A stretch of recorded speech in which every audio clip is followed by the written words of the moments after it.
Atlanta's #1 radio stations, Swanky 93.3 and The Heat 94.6 radio stations, has you covered. From our studios to our newsroom at K.L.P. Entertainment. Listen on all major audio platforms like Spotify, iHeartRadio, Audacity, Apple Podcast, Stitcher Podcast, Google Podcast, YouTube, and more.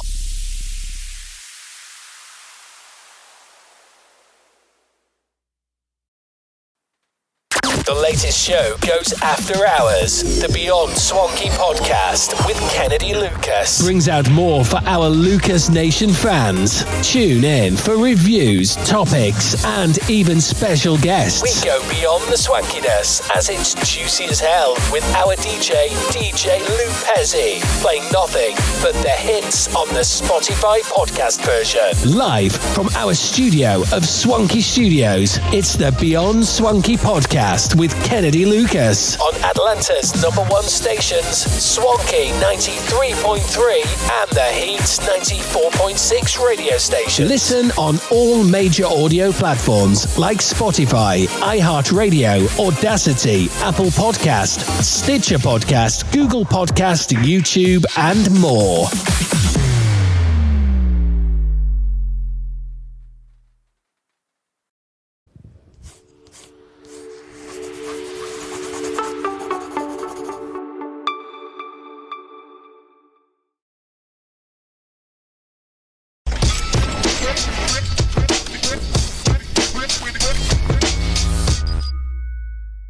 You are now tuned in to Atlanta's hottest radio show. Our stories from our studio to your ear. It's the Beyond Swanky podcast. With your host, Kennedy Lucas. On Swanky 93.3 radio station. The Heat 94.6 radio station. Yo, yo, yo, ladies and gentlemen, boys and girls. Welcome back to another exciting podcast. This is the Beyond Swanky podcast, season 2. I'm one of your hosts, James Myers. We got our main man, K.L.P. Kennedy Lucas, and Monica Gray here in the studio. Welcome back to another exciting podcast. It feels good. Feels good to be back. I know we took a day off, right? Kennedy, you said you had to take a day off because you had meetings and you had other things going on yesterday, and there was no way you were able to make it into the studio yesterday, but that's okay. But I felt kind of sad because I like doing this, and when we even take a day off, it just feels like eternity when we're off. But rest assured, ladies and gentlemen, we're back. It is March 22nd, Wednesday, glorious Wednesday, middle of the week, hump day. Welcome to another exciting podcast. Hopefully you guys are ready for another great one. Yeah, that's actually my bad, y'all. Yesterday I had a lot of meetings going on yesterday.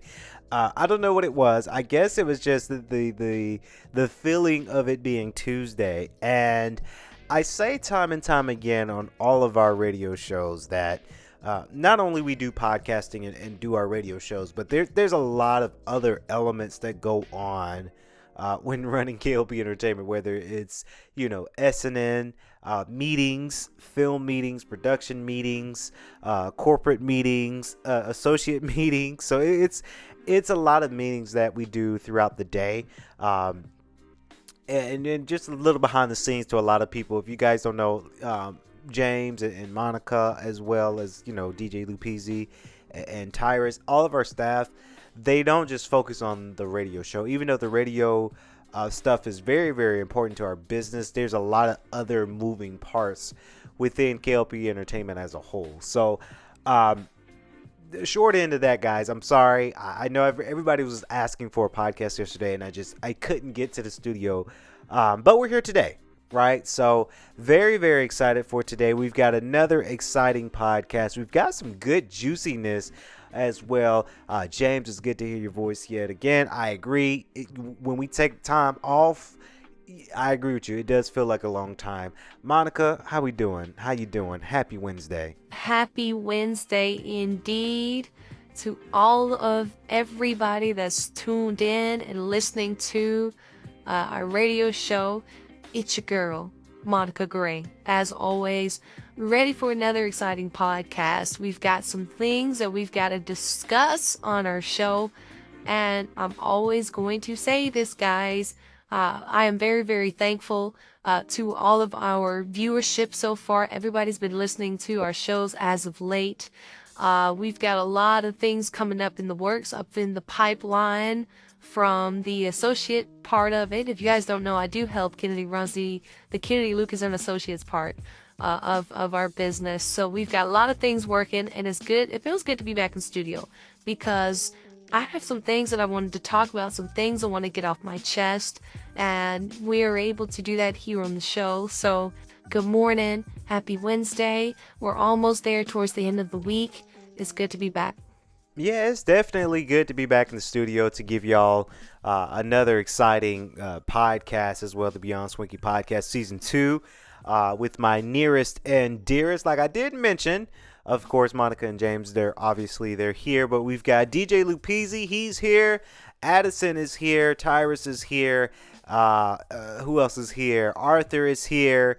And I see Beatrice. Beatrice, I see you over there in the corner. You're here. Everybody's here in the studio, Swanky Studios, to give y'all another exciting podcast. Now, I'm excited because, we were in the studio, the editing room, the writing room, and the animation room. Yes, so we were going through some of our scripts, and we were filming some scenes for our latest upcoming thriller noir film, 1943. If you guys haven't seen it on my Instagram today, or yesterday rather, go check it out because yes, the film is coming along smoothly. It's a good one, y'all. Now, I'm not just harping that up because it's my movie. It's a good one. And I really hope when we get ready to have it out later on, I do hope that we get ready, and I really do hope that you guys take a gander and take a look because it is a good one. Now, speaking of what's not so good, of course, I have to talk about this, and this is my part of the segment of the show because typically I like to find topics to talk about here on the show that's very, very juicy. That's the point of our show, the Beyond Swanky Podcast Season 2. We like to get a little bit juicy. Now, of course, as always, I found this story on The Breakfast Club. Obviously, I got to shout them out. Now, get this, Monica and James. Vermont's school basketball team refuses to play against trans athletes. Of course, Mid-Vermont Christian School girls team forfeit basketball tournament rather than face team with transgender players. Now, get this. Now, here's the headlines. This is our front page news for the Beyond Swanky podcast. As I mentioned before, a Christian school in Vermont has decided to forfeit a basketball tournament due to a refusal to play against transgender athletes. Now, on February of 21st of February, the Mid-Vermont Christian Schools girls basketball team was scheduled to play an all-out-of-state tournament against Long Trail School. However, the MVCs chose to forfeit the game due to transgender player on Long Trail's team. Now, this was a quote. This was the MCVS, so that's the Christian Vermont School. They said, we withdraw from the tournament because we believe playing against an opponent with biological male jeopardizations the fairness of the jeopardize the fairness of the game and the safety of our players. Now, I don't know. This is a little dicey, right? It's a bit dicey with this. Honestly, here's my take, James and Monica. I honestly think they should have played, right? I get it. They're a Christian school. We're not going politics and transgender into this show. But I gotta say, this make the school look a little rough. I believe that. I believe that they should have tried it so that way the attention's not on them. Now that the attention's on them, right? Because now we're talking about it for sure. It's very interesting that they forfeit. And here's why, guys. Here's why I think they forfeit, because the school is a Christian school, right? And when you go to a Christian school, they have certain type of values. Now, I know it's rough for me to say that on the show, but it is true. You know, a lot of people stick to their values. A lot of people stick to their values of the school. Now, being that this is a Christian school, then transgender, LGBTQ, some would say in the Bible terms that, you know, those are sins, right? So that's probably why they forfeit this match and not wanting to play against another team. Honestly, though, if they had a good chance to go to championships and win a championship, then I probably would have let them play. I know it's off because it's a value kind of thing, and they gotta stick to their values when it comes down to it, because they've got people. Now, being that this is a Christian school, I don't know if this is a private school, but let's just say if it's a private school, you got certain parents who have certain beliefs. They're paying their hard-earned dollars for their kid to go to this Christian school, and that's how the Christian school gets paid. So that part, maybe I understand, right? But this caused them a way to be in the championships. Now, that was a quote that the head of the school, Vicky Fogg, said in a statement obtained by The Guardian. Of course, allowing biological males to participate in a women's sports set a bad precedent for the future of women's sports in general. In the response to the forfeit, the Vermont Principals Association, a multi-school organization that sponsors various sports activities, told The Guardian, of course that's where the source is coming from, theguardian.com blog post, that is and this word's kicking my ass, reiterates, if I pronounce that right, guys, give me a thumbs up, its supports of each student. Of course, according to its policy on gender identity, which supports transgender student athletes, the VPA is committed to providing all students with the opportunity to participate in the VBA activities in a manner consistent with their gender identity. Yeah, that's why I made that statement where they should have just played. Now, we're not a show that speak on wokeness. I'm tired of the word woke. I'm tired of people talking about woke tendencies on their shows. I'm just so sick and tired of it. But I guess we kind of have to go there in this segment. They should have played. They should have, right? It's a sticky situation when you have somebody that now identifies as a female when they're transitioning. There's nothing wrong with that, first of all. I'm a strong ally to the LGBTQ community as a whole in general. So that's why I didn't have a problem with transgender athletes being a part of this. Now, we have to accept, and we're in this society, I've been saying that for the very, very, very long time, we have exceeded in this society to where things like this is getting more accepted, right? Because you don't want to get canceled, right? There's some things that we've kind of become sensitive to the cause, right? And we become sensitive. We have. So when the school drops out of a tournament because they don't want to play against, now if they identify as a woman, well, damn it, they're women, right? That's how they identify spiritually, down on paper, down on records. They identify as a woman, so they should have had the opportunity to play, right? I'm sure, maybe this is speculation for me, the transgender athletes that identify as women, they probably are taking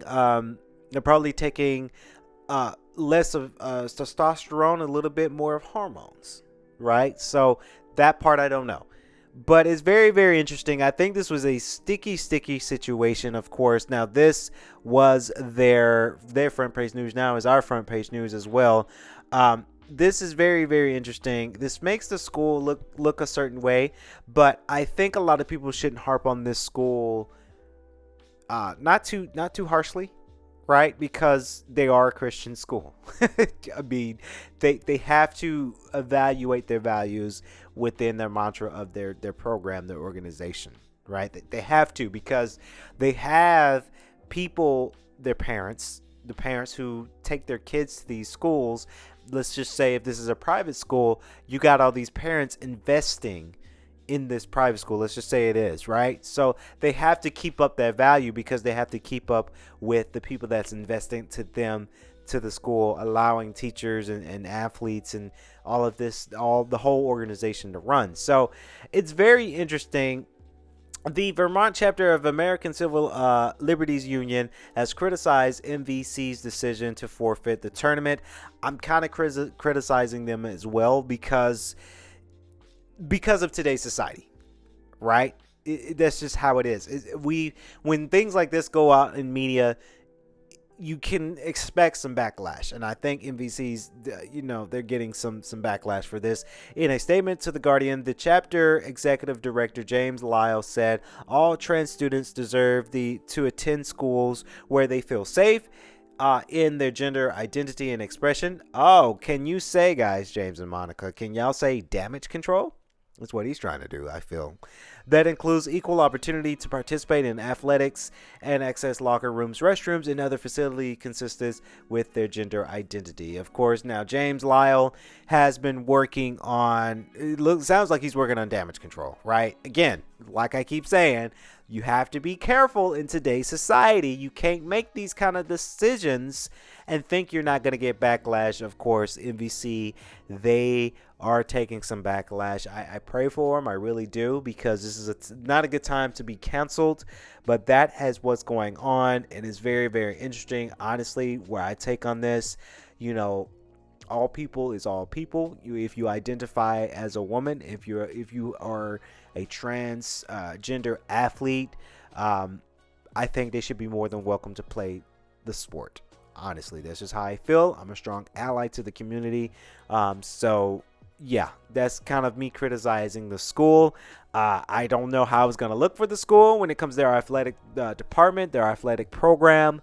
It's going to be hard for them to come back from that as well. So that was our front page news. Comment below, guys, in our forum. Let me know what you guys think of this news outlet as well. Now, coming up next here on the Beyond Swanky podcast, season 2, we got our girl Monica Gray, of course, with the Gray Report. And Monica, what are we talking about today? Wow, Kennedy, I was just thinking about your segment. That is very, very unfortunate. I just wanted to add my 2 cents on that topic, because me and you both, we are strong allies of the community. So it's just to me, that breaks my heart. It really does, because in today's society, and honestly, I shouldn't be so upset about it, but because that's today's society, that's just how people are. It breaks my heart. It really does. So I do hope that things get better for the community. But that's how it is nowadays. Now, turning a negative into a positive, of course, ladies and gentlemen, the Gray Report. And we're talking about this story that broke out today. And I wanted to talk about it because I thought this was very, very interesting. So if you guys don't know, when it comes to our radio shows, our talk shows, we are based in Atlanta, and we dabble big into hip hop. And this story broke out today. Jay-Z, Drake, Kendrick Lamar are amongst the names fans have tossed up amid a debate on social media about the best sneak disses in hip hop. Now, bloggers and podcast personnel, Nerd at the Cold Table, started a conversation on Thursday, March 16th, so that was last Thursday, asking via Twitter, what are the best sneak diss lines in hip-hop history? So we wanted to chime in on that vote. We wanted to chime in on that conversation for our fan base because, number one, we thought it would be very, very interesting Now, a slew of results came back, guys, and get this, Kennedy and James. For everyone from Hove to K. Dot to Drizzy, as well as Little Kim, Jack Harlow, and more has been mentioned. And this was a quote. One user was quoting Kendrick Lamar's 2013, and I remember this one, 2013 BET Hip Hop Awards Cypher. This was a quote, and I'm gonna quote it, guys. Don't, hey, because I know last episode I quoted, who did I quote? I quoted Killer Mike, and T.I. from their latest song. Don't quote me, don't laugh at me, guys, because I can't rap, right? We had a lot of comments saying Monica trying to rap and it's not working. I'm not trying to rap, but nothing being the same since they dropped Control and tucked a sensitive rapper back in his pajama clothes. That was a diss, of course, saying that Kendrick cooked Drake. That was a user, and let's see if we can get that user now. That user was I don't care, if I pronounce it right, at I don't care. Posted that on March 19th, last couple days ago. There was another one here. I personally prefer this Drake response since he talked about more relevant stuff than you're sensitive. Another person wrote with a clip of Drake's verse on the Shit remix, where he seemingly gets at K. Dot. Now, Kendrick, there's another. This was conversation. Now these are conversations, guys, that people are having via Twitter. There's another post here. Another user posted this on Twitter. Kendrick's one was pretty direct though, with saying NWTS, so that's a point, but all the high I bulletproof was kinda corny. That was another quote here. Another mention of Drake's verse in Stay Scheming, where he got a comment amid their feud over Serena Williams.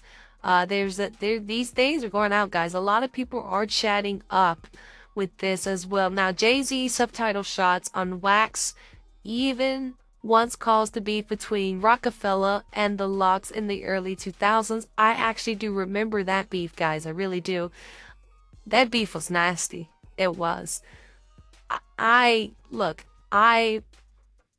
not so big on like big people beefing, right? We saw it today, not trying to get off topic, guys, but we saw it today via the Breakfast Club. There was a beef. Apparently, there's a beef between SWV and Escape, and then you had Candy and one of the Breakfast sisters. They were going at it. So it's sad to see people beefing over silly stuff. And a lot of people, we don't even know who be beefing over what. We don't. It's that. We also saw Breakfast Club, Tyrese and Charlamagne the God. They're beefing, kind of. Like, I don't understand the beefing. I really don't. But Rockefeller and the Locks beef was horrible. And I like both of them. According to Beanie Siegel, in the last segment of his conversation with Vlad TV, Beanie Siegel Beans offered some insight on the origin of the beef between Rockefeller and the Locks. The tension between the two collectives made their beef one of the most memorable beefs of all time. I remember it. I was young, but I do remember that beef.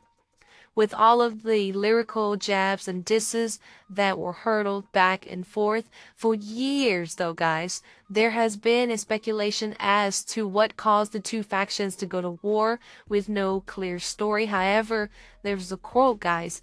Beanie Siegel has given his side on how things went south between the crews.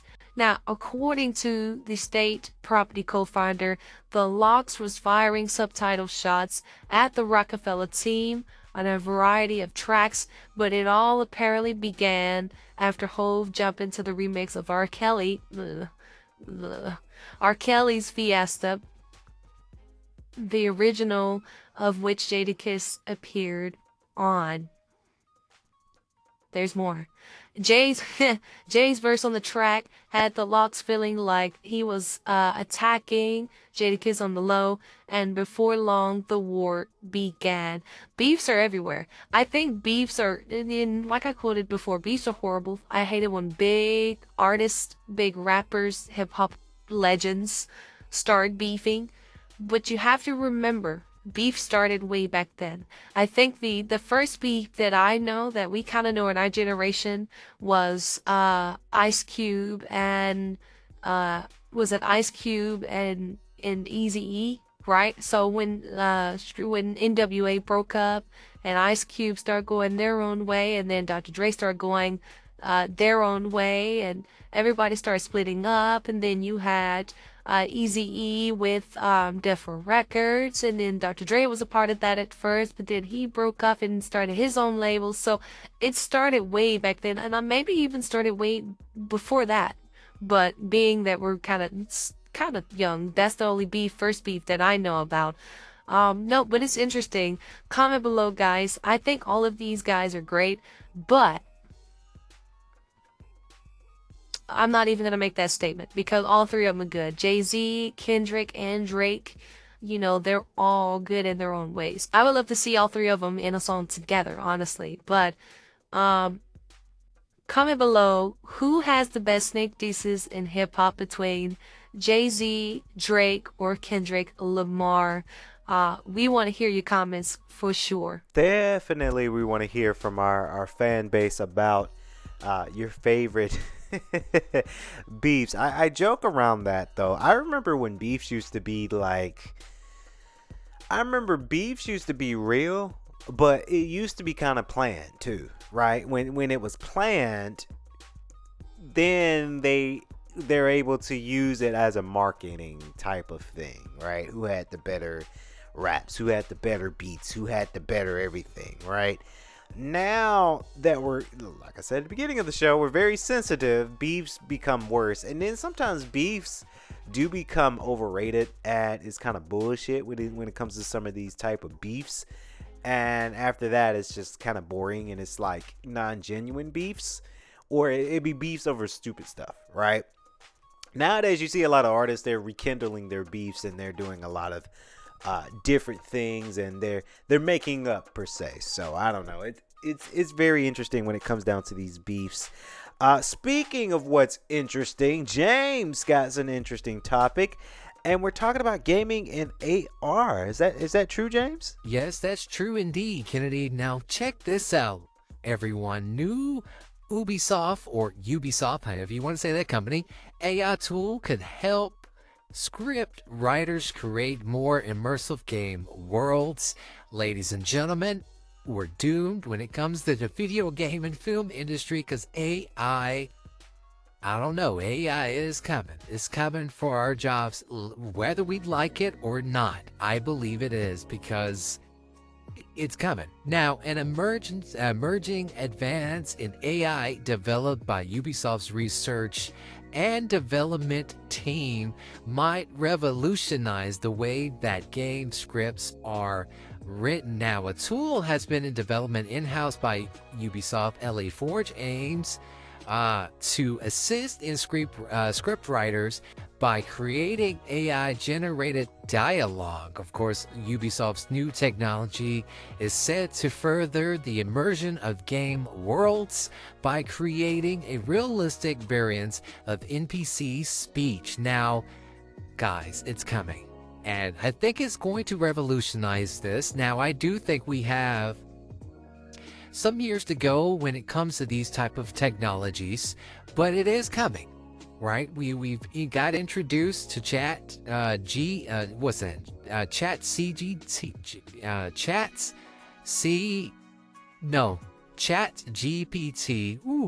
Didn't know the name of that at first. And its potential application could be a game changer with that, and it has been a game changer with Chat GPT, and now they're adding this kind of software, this technology, into the gaming world for publishers and their studios and their partners with planned releases so far for the studios under Ubisoft, 2023 is set to be a landmark year for the publishers. Assassin's Creed Mirage, which I did hear, my sources did tell me that that game is going to be extremely fun, so we might check that out. We'll launch sometime in the later half of the year, and its announcements came along the reveal of 2 additional titles from the franchise, including one set in the fans' longtime most wish list setting, feudal Japan, long-awaited free-to-play multiplayer shooter, and The Division Heartland will also land on the same point of 2023. I'm excited for that because I did see the rumors of a potential the 3rd Division type game is rumored to be titled The Division Heartland, voicing the PvE and the PvEVP content and much more rule settings than its predecessor. Of course, very, very excited for that. I'm excited to see about this kind of ghostwriting software. And like I say, and as I joke about, AI is coming for everybody, even though I'm kind of joking about this, guys, but I'm kind of not. I'm very, very interested to see how this pans out for film, right? We're all writers. We all write for film. I've tried it with ChatGPT. I tried that software, guys. I kid you not. Now, as a writer, I like to think critically about my writing, but I played around with it and I said to that software, I said, hey, write me a script, a film script. I kid you not, guys. It started naming characters, writing down things like, whoa, this is very, very interesting. It's cool, but kind of scary for us writers. Now, on March 21st, Ubisoft released an announcement announcement video for the Ubisoft Ghostwriter, its cutting-edge AI tool for generating NPC barks and the one-off phrases and sounds uttering by the NPCs as players interact and pass them by. Barks that have long been a responsibility of the studio's scriptwriting team in the open world games with hundreds of unique NPCs. Barks can balloon the size of the game script, and now Ubisoft LA Forge's new technology plans to delegate that task to AI. Very, very interesting for that. This kind of reminds me of, and this was something that got rumored, but it reminded me of a company using AI and voice recognition for voice actors. And it was a story because Troy Baker was behind that story. They used his voice, AI used his voice in voice recognition and just compressed his voice down so that way anybody could use his voice as a character in a video game. And he would just have to get paid, and it worked for him because the story was he was planning on getting paid royalties. Now, I'm not sure how lucrative that was, because we haven't heard any new news about that one, but that's what this story kind of reminds me of, where they're having AI when it comes to the land of video games. Now, the basic input dialogue will still be written by the scriptwriter, but Ghostwriter will take that initial dialogue and creating variation on its basis, based on its moves and motivation, cutting down the repetitive tasks for the studio and tampering identical speech in its game for a more believable world. So very, very interesting. We're going to stay close to this enhanced technology. I think a lot of studios will build upon this. Like I say, as I joke, I think we got a couple of years before AI really kicks off, kind of. I mean, it kind of kicked off already, but we do have a while until they perfect this AI. We all learned back in our college days, especially in physics, I've learned that technology is not 100% efficient. Whatever can go wrong will go wrong. So the hint of that, AI is not perfect. But guys, it's getting close. And it's getting kind of scary. So comment below, guys. Let us know what you think of that new AI technology for script writers in the gaming world. We want to hear from you. Definitely want to hear from our fan base when it comes down to it. That's interesting. AI in video games and in filmmaking. That scares me as a filmmaker. But, we got to keep moving on, right? So definitely want to hear it. Now we have one exciting thing that is a part of the show. New segment, part of the show. And of course, we've got our producer over there, Tyrus Lester. He has our topic of conversation, our question. What's our part of the show question today, T? I got you, K.L.P. Now, part of the show of the Beyond Swanky Podcast Season 2, the question that I propose to everyone here in the studio, primarily for all three of you guys, you James, Monica, and you Kennedy as well. The question is, what's the last thing you bought online that you really, really love? Ooh. I know what Kennedy you're gonna say. Y'all, and he's looking at me right now, ladies and gentlemen, but you know what I'm about to say. We all saw you roll up in your new whip. Did they? Don't act like we didn't catch that, Kennedy, but we did. So, yeah. Well, shit. You caught me flexing, Monica. Okay. Yeah, currently, so my new vehicle. Yeah, so it was okay. So it was time to upgrade to a newer vehicle. I love that thing. As soon as we done here in the studio, honestly, I'm taking it to the car wash and I'm going to go get it washed because it's been a week now and I haven't got it washed. Yeah, that's gotta be one thing for me that I really, really love. It's rare that I buy things online nowadays. I feel like for me, when I ever go shopping, and to me that's kind of rare. I do buy things for myself because I always say to a lot of people, if you work hard for your things, your home, the things you buy, food, my case, my new car, these things I really work hard for. So when you work hard for something, you want to enjoy the fruits of your labor. But sometimes I'm the guy that likes to save money. I'm very cheap. If you guys don't know me by now, and I'm sure Monica's seen some things of mine too, I'm very cheap to the cost. So it's rare that I go out and spend and splurge and spend money on things. But I gotta say, and typically, I mean, I shopped for it online, but I had to go to the in stores and the dealership to really sign off and get it. But I have to say, lately it was that my new vehicle for me, because I love that car. It's a 2020, so it's pretty snazzy for the most part. But Monica caught me in the bluff there. I was trying to keep it a secret. Thanks, Monica. But I still love you. But that's just really the only thing that I've seen online. It's rare. For me, it's very, very rare that I shop online that I really, really love.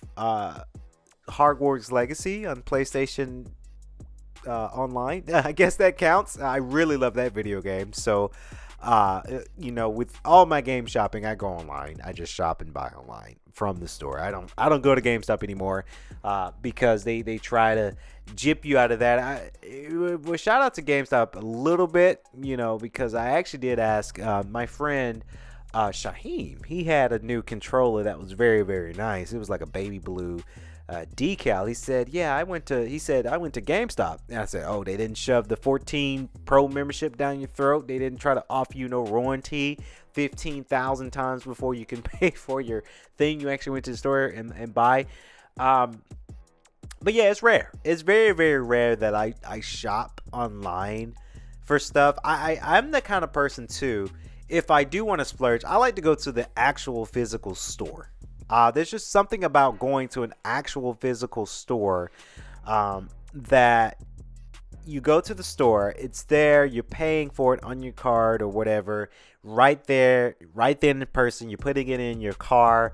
There's just something about going to an actual store and actually purchasing the item you want. It just, I don't know, it feels a little weird, but good in all of the same way, if that makes sense, guys. But besides that, I'll tell you guys, the latest big thing I bought online would have to be my PlayStation from Best Buy. When you guys can go to that video, and because we did an unboxing and whatnot. But going to the actual physical store is great. But the big thing that I really, really love that I bought online as of late, besides my car, is PlayStation 5 for me. Do I really want to share what I be buying online? I guess I have to for the show. Alright, ladies, y'all know, us women, we like to shop at Fashion Nova, right? So, the last thing that I bought online, besides going to Instacart, because sometimes I'm just a little lazy. Sometimes I just like to Instacart my groceries and I ain't gotta go nowhere. But the last thing I bought online, Fashion Nova. Outfits for the mid-winter time, because I told Kennedy the other night, hey, this was recent, okay, ladies, we ain't got no problem, but we like to shop, right? When you work hard and you need some new panties and some new lingerie and some new jumpsuits for the winter, we go out and we buy that. Ladies, holla if you know what I'm saying. But I was telling Kennedy the other night, I said I'm gonna go shop a little bit on Fashion Nova because I need some more jumpsuits because it's getting cold. Now, today we're supposed to be seeing some warmer temperatures, and then by Friday we're supposed to be seeing about 80 degrees. We don't know. We'll wait and see on that. But the latest thing that I bought was clothing from Fashion Nova. I love them. It's a good brand. Ladies, y'all know what it is. That's, to me, the latest thing that I bought online. I agree with Kennedy. Sometimes I do like to go inside the store, because it is a feeling when the cashier's telling you your total and you say, bam, swipe my card. You got it. It's just, I don't know, you feel powerful. And, as a black woman, we often feel that, we don't have enough money, or we feel very, insecure about making a purchase. But for me, I like to go into the store. Bam, here's my card, I'm gonna pay for this. Now, I did get judged one time. I went to Target and I needed to pick up, I can't remember what else. I guess I was picking up like some household items, like some new towels and some soap, and I got a little bit of groceries, and I had to pick up something else for a surprise for one of my homegirls.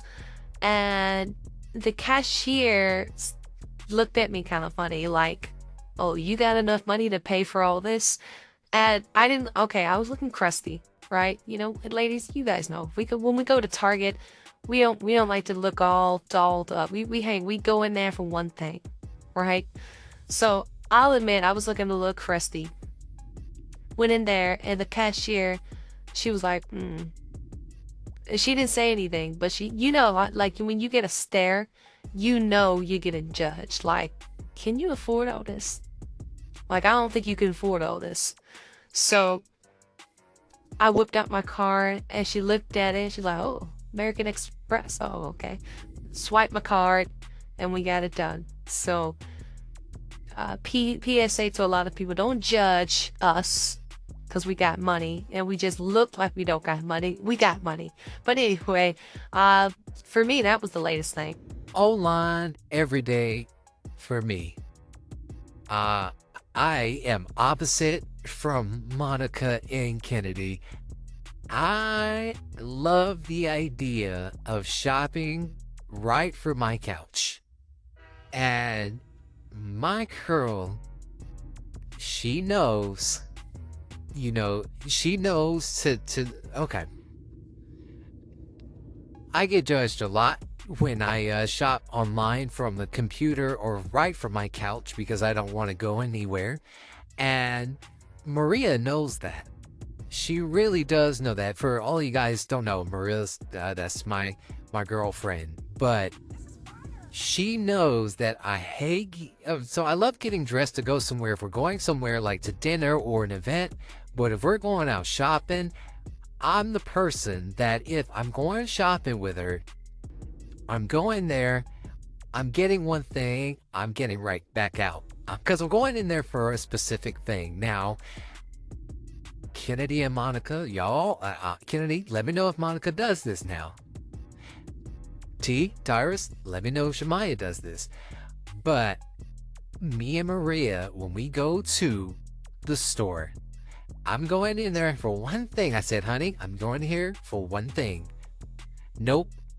We in there, and we're in there for hours because she's looking at one thing. Oh, she's looking at another thing. Hey, she's like, hey, James, can we pick this up? Hey, James, we've been wanting this, so let's go ahead and get it. So thank God we up, right? Because I would have been like, no, babe, we can't get, but we up, whatever she wants. Happy girl, happy world, right? But I like to go in there for one specific thing. If I'm going out there to go into a physical store. Now, the question is, what do I buy? What did I buy latest online? I would have to say, now I had to order a new projector for my house, a projector for one of the rooms we got in my house. That had to been the last thing I've ordered. Love the projector too because it was at a good deal. Amazon.com, not a sponsor, guys, but Amazon, they got deals right now. So went there, paid a good price for it, and it was good. It works really well for what we need it for, and it worked for the room that we have in our house. So I don't know, it's very, very interesting. That was the last thing that I bought.